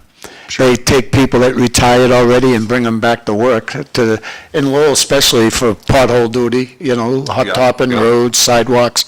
So there's a good way to make an extra buck when you already have a pension check coming in, because I know it's between 50 and $100 an hour that a person can get hired. I was offered the type of job. Going back to salary, Tony, do the Lowell cops really make 30 grand more than the Dracut cops? I don't know. I don't know now. I only know that it's probably worth it for a small town. Because I would police officer to hope that the go to a Lowell cops larger- get premium pay. Yeah. Because I think it's a lot more stressful to work in Lowell with the general public, Oh, sure. with the troubled Yeah. general public. Yeah. I'm not sure, but again, the point I was trying to make is that most of them do or would like to transfer because of opportunities. Especially for your one and last money. 3 years. Well, yeah, I guess. I mean, that's life. That's how That's it works. pension in Massachusetts, 3 baby. years. Anything like that, though, I don't care if it's police, fire, prison guards, it's the leadership. Whoever the superintendent is, if he's a good superintendent, he's going to run a great staff. And if you don't, if you're not a good one, you're gonna have fight, we're gonna fight back. Sure. Especially, I'm not gonna say unions, but I talk about it all the time. Unions are a big issue in this election. Big, huge. And no one's talking about it. They're just looking after the black vote, or we need women vote. The unions, I haven't really seen what I used to see, like, let's say, Verizon, powerful place, a powerful union, believe me. I remember having a job, Tony, when they went on strike. I worked for a place that we had to go put different locks on all the gates of Verizon property. Yeah. And I pulled around a corner in a box truck and got hit with eggs, right, about 20 of them. And then you put the windshield wiper on, you can't see a thing. And I started to get scared. But the money I seen wasted out of Verizon, furniture, throwing furniture right in a dumpster, old oak desk and I remember complaining, saying, why don't you donate it to like veterans or somebody? And they started to do that, but we were throwing away millions and millions of dollars worth of property. What a big organization that is. Verizon, that's a big one. Yeah, I think I might have worked a few Verizon strike deals as a police officer over my career, so. But you think about it, there's nothing more important to me than teachers and policemen. If you don't have a good schools, you're done, your city will be done. And Dracut needs help in the schools, I believe. That's like Lowell, we need help in our schools. And Dracut, there seems to be a lot of people that will say Dracut's cheap when it comes to schools. Well, you don't want to hear that, because my family, few members bought houses in Dracut because the taxes are low. Sure. That's probably the biggest issue that's facing me. I know that. I don't want to pay more property tax. Well, we have a decent superintendent. He stays under the radar. Yeah, he does. He's been there a while now. Yeah. And, Stephen Stone, good guy. Yeah. I mean, I can tell you, I've been a selectman, I'm finishing my 12th year this year, and, the tax rate hasn't even gone up $2 since I started 12 years ago. So that's how we try to keep the tax rate down. Now, do you do with, without some amenities? Yeah, sometimes you do. We've really tried to concentrate on boosting up the manpower at the police and the fire and the DPW. Our rolling stock is unbelievable. The ARPA funds helped a lot relative to fire trucks and DPW dump trucks and new cruisers and stuff like that. So we're in pretty good shape there. And despite all the talk, we're doing okay financially now, right? Yeah. Remember that big hoopla about the... Yeah, that's still yet to be seen. It's a little bit early now. What they do is what Ann and Victor did is, they put out revenue projections. And so at the last selectmen's meeting, I asked the town manager to have a first quarter report, which just ended. I saw that, yeah. Relative to, my biggest thing is, how are the projections? Now, I think a good way to budget is to under-project revenues coming in, so that way when the bills come in, you have more money than you thought you were going to have. So that's a good thing, and I think that's what part of the problem was with Ann Vandal, and the perception was that, how could we be $10 million in the hole? Doom and gloom. And then all of a sudden you find $3 million. Well, that's what I'm saying, and it's like almost people laugh at that, saying, what the heck's going on? It was like doom and gloom, and all of a sudden you find this money. Right, And, I don't think we're out of the hole. I think that the next town manager is going to need some great financial acumen. And I think, I think the first order of business for the new town manager is going to be, welcome to Dracut, start working on the budget. But now, I was going to ask this question, whoever the new town manager is it his job to hire the CFO, or is it you guys to hire the CFO? Well, Victor, replace Victor. Right, Victor, well, that's something that is kind of up in the air. If you remember, Tom, there was some controversy relative to hiring the town accountant. Right. And so the backstory to that is when Ann Vandal was the town accountant, the town manager at the time, Dennis Peendack, appointed her the finance director / town accountant. And then as time went on, probably as a reward, he then appointed her the assistant town manager / finance director / accountant. Now, the town charter says that the town accountant will be appointed by the Board of Selectmen. That's our appointment. Right. So that town accountant's job has morphed into many, many, many things that it really wasn't meant to be. Victor's position as assistant town manager, finance director, may or may not even be a legitimate job title. Because I always disagreed with the fact, how can you have the CFO as the town accountant too? Right, It's like exactly. Somebody's gonna be, what do they call it, checks and balances? Right, and therein lies the rub. Right. That's what the controversy was about. So we're working our way through that right now, but, you may But see as of some... now, you have no CFO, right? There's Right, nobody? Okay, right, there's no one, right. There's some things that are coming up on this week's agenda that I'll wait till Friday to announce, but, yeah, so we're working on it as we speak, but I think you're gonna see us going back to the selectmen appointing the town accountant. Yeah. Because that really should be separate from anybody else in the financial. In reality, probably, whoever these candidates are, for the town manager, I mean, you Tony, probably can I want just 70. give you a little bit of suggestion? Sure. The accountant and his or her staff are appointed because the city clerk is elected by the city council. All the employees work for Tom Golden. Right. Just throw that in there. Well, yeah, I mean, I think it's the same in Dracut. I mean, the town accountant answers to the town manager and any other town when employee. you change this- Any town employee that's not appointed by, either the town manager or the Board of Selectmen, they fall under the town manager. I think the charter says the town manager will supervise. I thought you said you were going to change the accountant to be under the Oh, no. selectmen. Oh, no, it's just our appointment. We would appoint that person. Because the Wrong. It's wrong. accountant is supposed to be separate and distinct. That's what I thought. From the town manager's office. Exactly. The accountant should be hired Yeah. and managed by the elected officials, I'm sure that, yeah. as I should be just the want to make a manager. point, because I have to leave at 7:30. You, in reality, probably won't have anybody, I'm thinking, on board as a town manager, because... Tom, you're simply because- skedaddling at 7:30, right? Right. Yeah.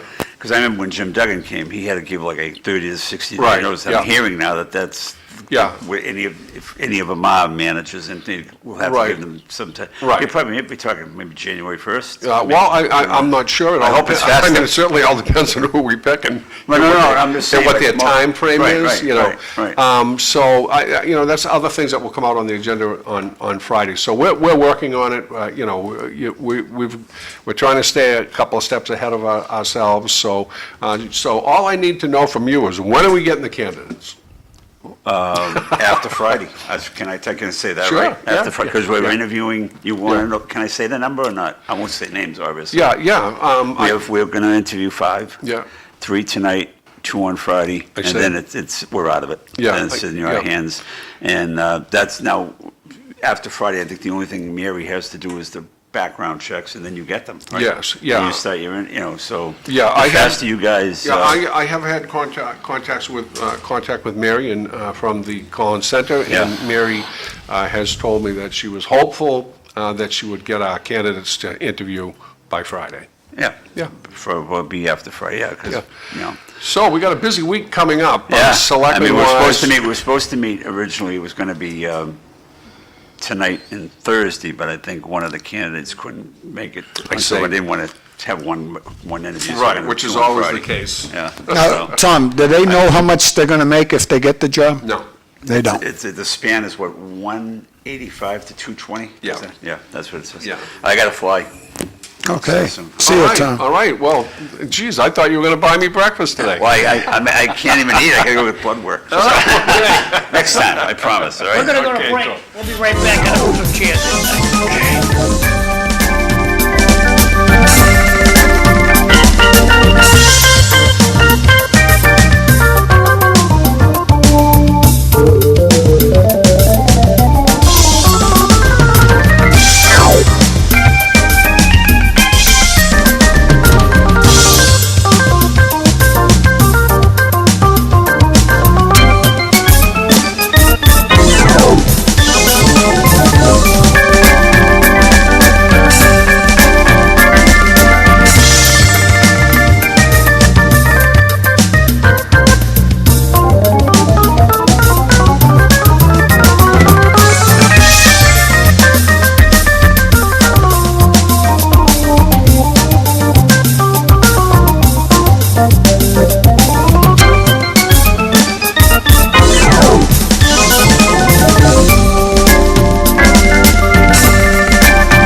Welcome back to City Life. My name's Bob Hoey. I'm the host today. We got Tony Archinski down to the far right from Dracut. I'm glad. Thank you for coming in, Tony. We had him for the first half hour. Thank you, Bob. Now we're going to go to LASA's. It's a place right behind the new Market Basket up at the old Elks. It's a medical clinic that does some great things for people.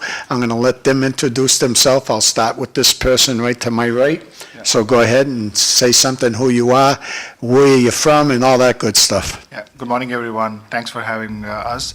My name is Suman Koganti. I'm a surgeon. Spell that, buddy. Yeah. I'm a surgeon by specialty. He wants you to spell it. Okay. SUMANKOGA. There's a space Oh, where's the space? between N and K. Yeah, space. KOGANTI.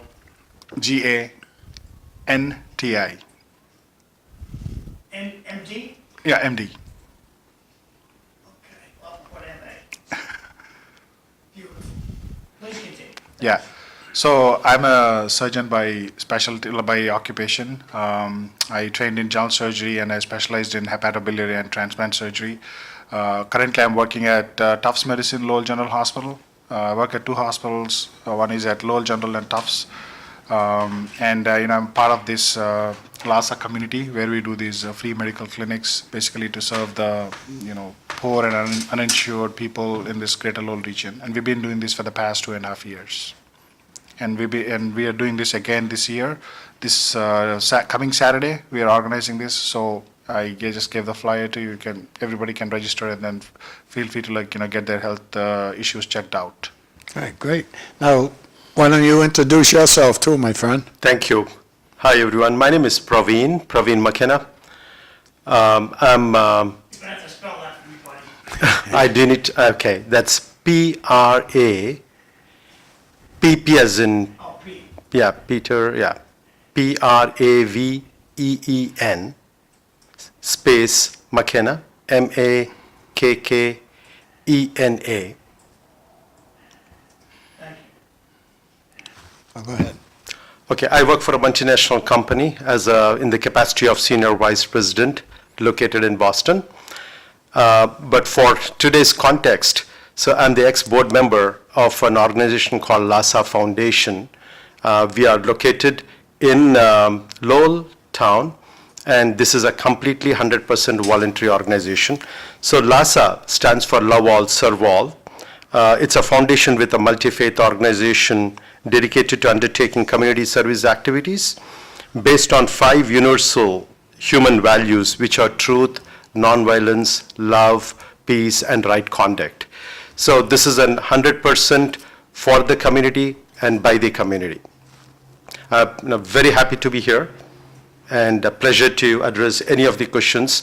But specifically, I think why we are here is we are running this medical camp, which is for the community here, which is scheduled on October 26th, Saturday, and we'll talk more about it as we go on. So it's love all, save all. Serve all. Serve all. Yeah. Okay, great. My only question would be, I just had an experience down at Brigham Women's Hospital, and it was unbelievable how great service I got from my wife. And there's people that have donated $100 million, $50 million toward these hospitals. I mean, the list goes on and on and on. I've seen many people that I knew that, like the guy that owns the Patriots, Kraft, over 25 million he has donated. Now, is your place a nonprofit? Is there any way that you get money sent to you, or how do you need help to get some money, or do you write your own grants, things like that? Yeah, so our organization is, as I mentioned, it's 100% voluntary, and all the money that comes in is all 100% voluntary and spent for the needy. And we actually it is based on the teachings of our spiritual leader and a guru by name Sri Satya Sai Baba. And his teachings is about pure love and offering selfless service to the community. We believe in service to mankind is service to God. And so that is on those teachings that the whole of these organization stands on. Wow, wow. Now, did you do this last year, or have you done this in the past? Yeah, Yes. we've been doing this for the past 2.5 years. 2.5 years, this is the fifth one. I see. In a row. And it can be anyone? Do they have to have health insurance? Just anybody that has an ailment can go to this on Saturday, is it? Yes, so anybody who has never had any health checkup, anybody who has an existing illness, and anybody who has no insurance and who does not have a PCP. Wow. So they couldn't go to you. Yeah. They can Right. also go for second opinion.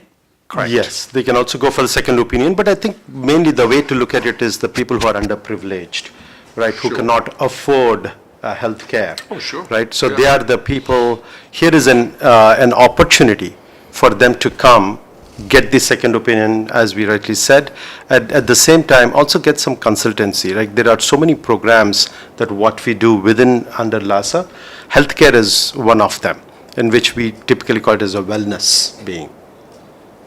Wow. How many people do you expect? So we have done this for 4 times, and each time we have about 200 to 250. And thus far, we have touched like 900 odd visitors.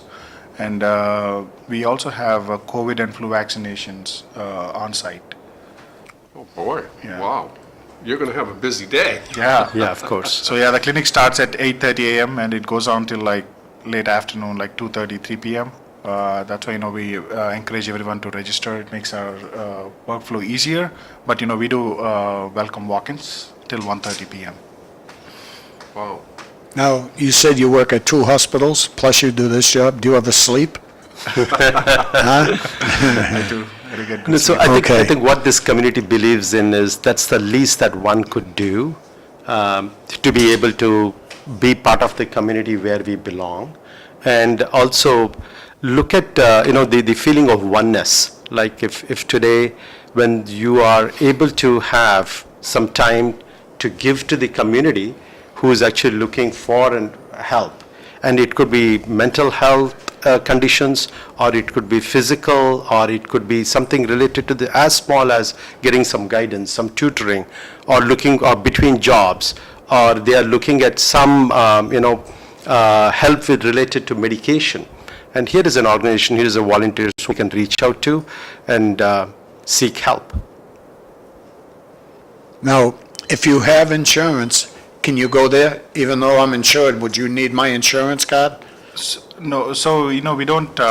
It's totally free. We don't charge any fee for any consultation or any services provided. But it's absolutely not required. You don't feel obliged. If you have insurance, it makes it easier, basically to provide continuity of care. Let's say we identify something and you need further continuity of care, we can just alert your PCP or your specialist. And then if you have an insurance, it makes your issue much easier to process later. Now, Hey, do you- gentlemen, I draw your attention to the screen. I'd like to talk about what we're going to, it's only Saturday. It's one day, this Saturday, and it's free. Meaning free. Just show up. And that's all you're going to do. So if you guys can tell us what we're looking at on the screen here. Yeah. And So I will walk you through what we are looking here on the screen. So this is a health screening clinic. So anybody can walk in. They will do some basic vital checkup. They'll check your you blood don't pressure. have to live in Lowell, you just have to be alive. That's right. Any living being, any That's town. right. That's right. You'll get your vitals checked out. They'll check your blood pressure, height, weight, your BMI. They'll do some basic blood tests. They'll check your blood sugar, cholesterol, HbA1c, which is basically a marker for your diabetes, pre-existing diabetes conditions. And then on-site, once you have all this information, there is a group of people who will process this and will direct you to respective specialties. We have a basic primary care internist. We have a mental health on-site. We have also specialists. If you know, it's very hard to get these appointments. Usually they are 6 months or 4 months booked out. So you have cardiology, you have neurology, nephrology, pediatrics, and oncology on site. And just so everyone knows, these are all board certified specialists. They're all working in all active practice in hospitals like Tufts Medicine, Brigham and Women, BI, MGAV. So please make use of all of these people. And a couple of other things. You have vision checkup on site. You get your eye pressures, you get your visual acuity checked out. And reading glasses are also provided free of cost. And next up is your dental checkup. We have 4 dentists on site. They'll check your teeth. They'll provide they'll check your oral cavity, see if there are any issues that need to be addressed. And on site, they do provide some fluoride treatment as well. And other features we have on the clinic are the physical therapy and occupational therapy. People who are suffering from long-standing backache, which is pretty common. Even I do have sometimes. And they will help you with physical therapy exercise. They recommend exercises and walk you through some of the basic precautionary measures to deal with those situations. And occupational therapy also on site. And lastly, we have a nutrition booth, which is basically attached to your diabetes and cardiology booths. So they'll give you some nutritional advices and healthy dietary practices to be followed by everyone. And lastly, we do have COVID and flu vaccinations on site, and on the flyer you can see there is a link for registration. So if you can register, it will be useful. We can plan things properly, and I think that's pretty much about it. Okay, we got 2 phone numbers down. Do I have to make a reservation to go over there or just show up? You can just show up, and if you have this, if you register ahead, it'll be easier because we can make folder, we can plan things more. We'll be more prepared. It's nice so you just call one of these phone numbers and I can register, Correct. but I can drag my grandmother over there if I want to. Yeah, and if you see walk-ins, we usually encourage till 1:30. After 1:30 it becomes really crowded, so we would just prefer to have them if at all they prefer to come, just walk in. So it starts at 8, this Saturday, Yeah. October 26th, at 8:30 a.m., and we're done by 2:30. Go see a doctor for free. A lot of people say, I don't know Lowell at all. Okay, well, here's the Merrimack River. And there's the Rourke Bridge, and just dragging it down a little bit more. This is all the bridges, Bridge Street Bridge, blah, blah. So what you want to do is get on Lakeview Avenue, or the VFW Highway, and just get on the VFW Highway, or come in from the Highlands, go over the Rourke Bridge, and I'm going to zoom in so you guys can see what we're talking about here. Once you get over the Rourke Bridge, this is the new Demolis's. The new Market Basket's right here. So magnificent store, love going in there. And LASA is the building right behind it. So when you just go up Old Ferry Road, you might not know where that is, but again, here's the Rourke Bridge. Go over the Rourke Bridge, take a left, take your first right, that's Old Ferry Road. Again, that's Market Basket. And go up there, it's the right-hand side, this is the where LASA's going to be on Saturday. So that's how you get there. Back over to you guys. Thanks. I like what they're doing, because if you don't have insurance and you're poor and you got no money, they go there to get a, let's say, a colonoscopy, or be checked for that type of thing.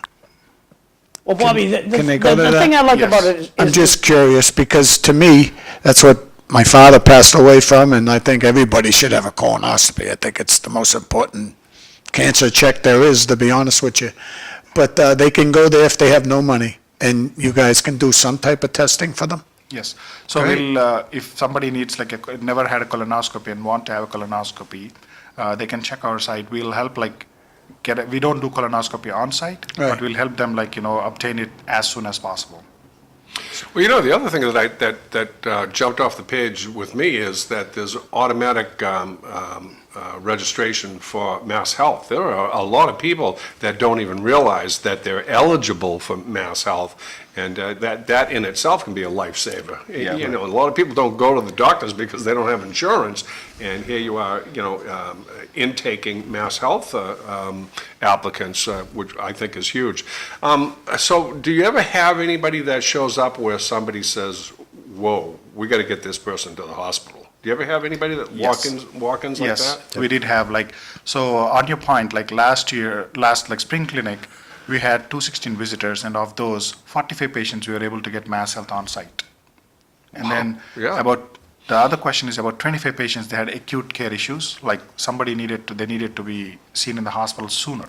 So what we did was we had people from Lowell Community Health Center who were able to connect them with specialists or even hospital, and then obtain health care as soon as possible. Wow, yeah, that's great. I have a connection to the Lowell Community Health Center. My daughter works there, and Okay. it's a great place. I mean, it just keeps growing and growing and growing. It's probably going to be the second major hospital in Lowell before long, but it's a great place, and it helps a lot of people. That's right. Yeah, yeah. Yeah, I think from a Lowell community itself, I mean, people who are seeking some information, guidance, and that's a right place to get in, especially related to the healthcare. And so you would have everybody related to healthcare sitting in one place. You could find people who do not have insurance, people who are seeking for second opinion. I think that's the best place to be in. And visit that place on October 26th. So this is something that your organization, which is a much bigger organization, a spiritual organization, so this is just something that you do once a year, or an example of some of the things that you do? Yeah, so we do twice a year. Okay. This particular medical camp. And this is mainly done from the facility, within the facility, because you also need to have enough and more devices for patients to be checked. So this is done in that specific location.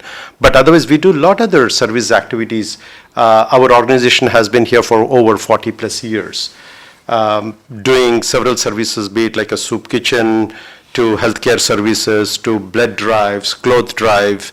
And we have helped a community like a Lowell Transitional Living Center, where for the past 20 plus years that our team has been, the volunteers have been going there, cooking food for the inmates there. So I think there are several such, and we participate in Project Wish, which is specifically set up for addressing any calamities.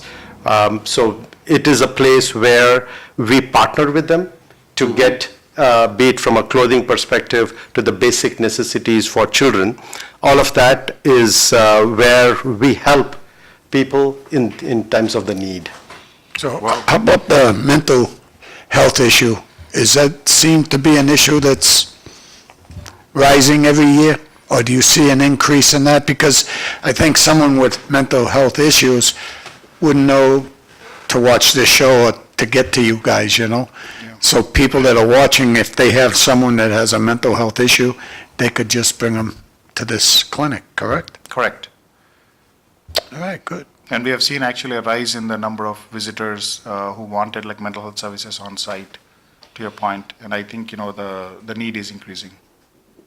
Oh, I can see why, because when you look at the different occupations, like an anesthesiologist is like up at the top now, and surgeons have fallen like down to third, because, well, I'm saying psychiatrists, their money is going through the roof. I think if I was to go over my life again, instead of being a roofer, I would turn into a psychiatrist. But it's important, I know how important health is, and you don't know until you need it, how important it is to be checked. And I know I have family members. My dad died of colon cancer that turned into lung and bone cancer, and some of my family members are afraid to get a colonoscopy. Yeah. I don't understand it. It can save your life. It would have saved my dad's life. He died at 61. He refused to be checked. That's an issue. People are afraid of dentists. It's just, I'm glad you guys do what you do, and I want to remember this. It's love all, serve all, correct? That's right. All right, thank you. And with that, if you guys can, for people who just found us on TV, you guys review it's this Saturday, it's all free, they don't take medical insurance, everybody walks in, it's free, they'd like you to pre-register, there's phone numbers down the bottom there, but if you guys could just review what you guys are going to put out, this magnificent service to our community, and it's any time, you just got to be living, don't have to live in Lowell, you can live any place. Yes, you can live any place. It's a multi-faith center, irrespective of caste, creed, whatever background, whoever has a need. And one of the things that the way to kind of look at it is, what the organization believes in the definition of human being. So being human is what is the most respected, and how you would reach out to people is what that matters with pure love and selfless service. Is there outreach? I mean, are you actually going to find people that come here, or is it pretty much get here if you can? No, there's an outreach team who, go into these poorer sections of the society. They go to these local community health centers, some other areas where they've identified, I think schools where, where these uninsured and underserved people are located, and they spread this message, and we encourage all of them to, go check them out. I think it's a wonderful thing. I wish I had known more about it sooner. I think you guys are doing a great job, and I hope that you get many people that find the services that they need, for sure. Doctor, either one of you guys, at what age should you have seen? Okay, so you're 25 years old, you're 35 years old, you're 45 years old, you're 55 years old, you're 65 years. I never went to a doctor before. At what age should you at least slide in and say hello to a doctor? So that's a very good question. There's no right answer to that. If you have some health-related issue, if something is of concerning you, I think you should have at least your basic primary care physician established. At least your annual health checkup. But I don't. I feel fabulous, and I'm 73 years old. At what point? So should I go Saturday just to check in, or just keep gliding along because I feel fabulous? No, I would strongly recommend you to go check it out at least once. So 73 is a good age. So how about 65? Still, I would recommend to go and get it checked out. And 55? Yes. 40. No, but I think what is important is prevention is better than cure. It's at least, as Suman said, it's always better to get checked once a year at least, so that you know what's coming. If there is anything, you could always take precaution well in advance. And what do you say to those folks that say to you, you're just looking for business, you're going to find something wrong with me in this, I really don't want to go? Do you have any feedback for those people who have that mindset? I don't. This is a free clinic. We don't charge any No, money. I think John's talking about the health care industry that's to right. begin with, That's a different aspect. That's the business of healthcare. So it's a whole different. The way I look at it, once you're born, you jumped out of a plane. And healthcare is your parachute. For sure. And if you don't want to pull that ripcord now and then and just to check on your health, you might hit the ground a lot quicker than you think. Yeah, and I believe if you avoid going to a doctor or avoid going to a dentist, you'll end up having no teeth, and you'll end up having neuropathy. But if you were checked at an early age, they might see that you have that diabetes thing that's coming up on you, and that's how I look at it. You need to be checked. We got 5 minutes left, kids, so just, Doctor, if you could just review what we're going to do. Saturday, it's all free. Show up 8:30. From 8:30 on, you can't walk in after 1:30.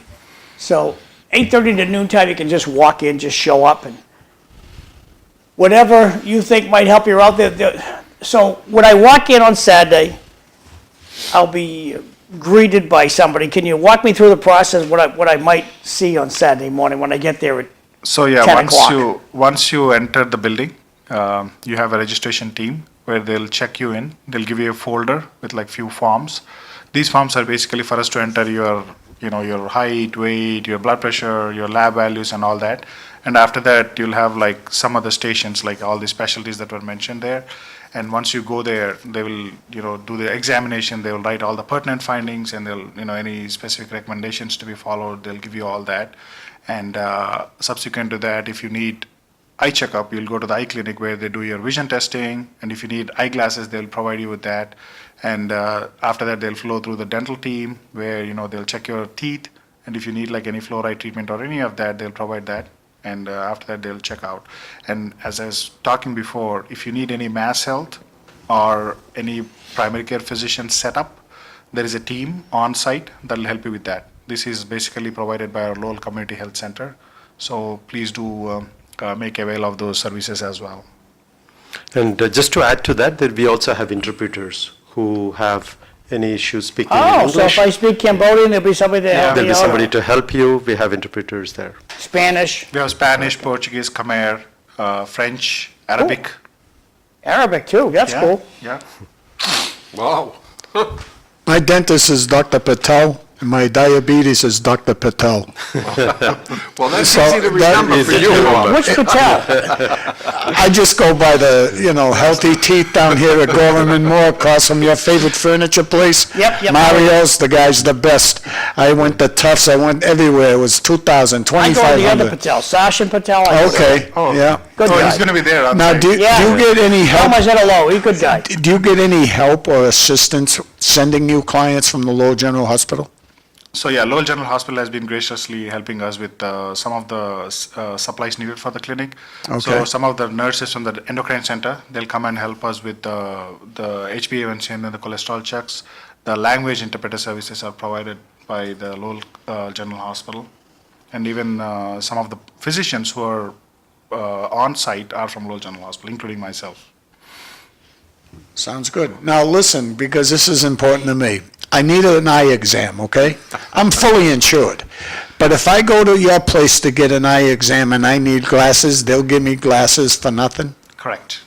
I'm going there for my eye exam. I am. It's- Reading glasses, Bob. Yeah, they charge, me, I get charged, and I'm fully insured. I get charged for glasses.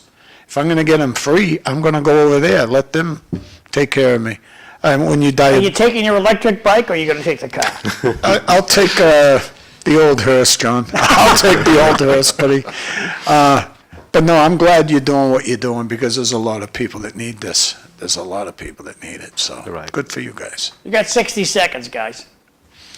Yep, so want to welcome them, come on up. Yeah, I think, this is I would say this is a very useful clinic for all the people in the Lowell community. So those of you who have never had any health checkup, or those of you who have an existing issue, please do come and visit our clinic and make the best use of it. Super.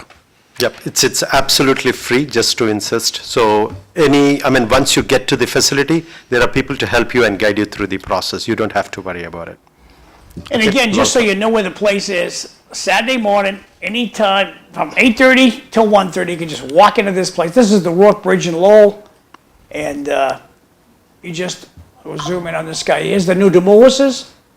Is right here, right behind the Demoulas's. Just keep going up Old Ferry Road. Here's Varnum Ave. This is LASA's outfit right here. This is what you're going to win. It's the old Elks Lodge. Yeah. Gigantic facility, tons of parking. So I hope you guys can make it down there on Saturday. Thanks. Yep. 20 seconds, kids. Yeah. Well, thanks for coming on the show. We like having you coming here. Yeah. Hope to see you again. Yeah. Pleasure. Thank you for having Thank us. Yeah. And we'll see you tomorrow with a bunch of good people with Linda Baum. Thanks for watching. Thank you for giving the opportunity. Appreciate it. Oh, no John. problem. Thanks, guys.